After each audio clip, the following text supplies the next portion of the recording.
This is Gigabyte's GTX 1080 G1 Gaming.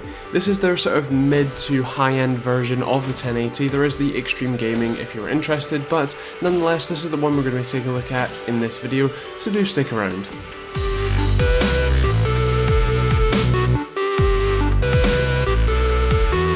So starting with the back of the box, as usual there's plenty of stuff about the new designs including the WinForce system, but as you can see this is a triple fan card. Now it's relatively long, around about 12 inches, but it's actually pretty thin. Most of the high-end graphics cards we see tend to be a lot wider than the standard PCI slot width, whereas this one pretty much is the same size as the PCI bracket. It does have a rather nice, if plain, Gigabyte backplate, and does have RGB, both Gigabyte logos and fan stop LEDs on the side. The rear I/O is comprised of DVI-D, 2 DisplayPort 1.3/1.4 ports, and an HDMI 2.0 port. In terms of the actual LEDs being on, you can set it to many different settings, including cycling through colors, a specific color to match your system, or a variation of anything in between. Now in terms of specs, this has 2560 CUDA cores, a base clock of 1724, and a boost clock of 1860, with obviously 8 GB of GDDR5X, running at what is apparently an effective rate of 10,010 MHz.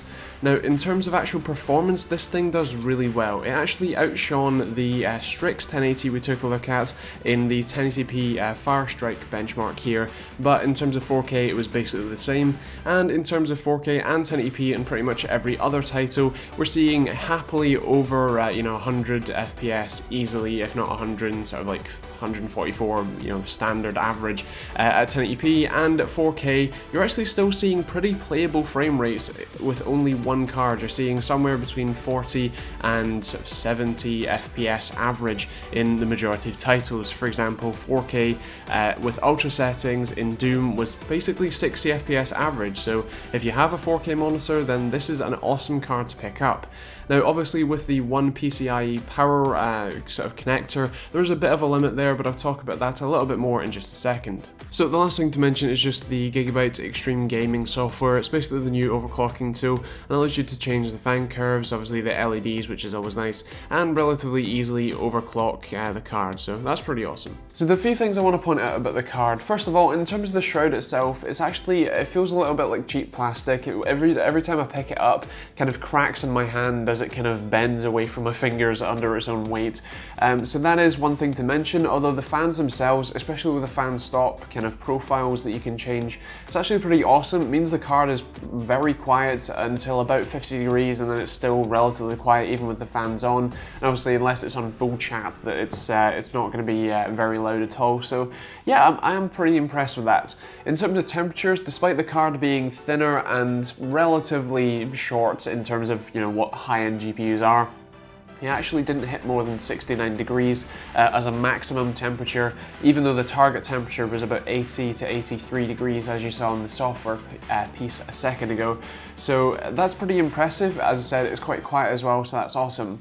In terms of performance, as again you just saw, the Firestrike number was actually really impressive at 1080p. That was at 17,000-ish, whereas the Asus 1080 that I took a look at, that was about 16,000, and that had, I was using a 6900K for that test, whereas with this one I'm using a 6700K, so do bear that in mind as well in terms of the FPS numbers. If there is anything that was a couple of FPS lower, that could be very well attributed to having the 6900K versus the 6700K. But yeah, I'm very impressed with it. The cooler itself isn't fantastic, and in terms of the power connector, because it's only one 8-pin, it can only deliver 225 watts total, obviously 75 for the board and 150 for the connector. So if you are planning on overclocking this card, do bear in mind that you very well may hit a power limit with the one 8-pin, and if you're looking to go mega insane with overclocking, then maybe take a look at the Extreme Gaming card or some of the other cards from other vendors.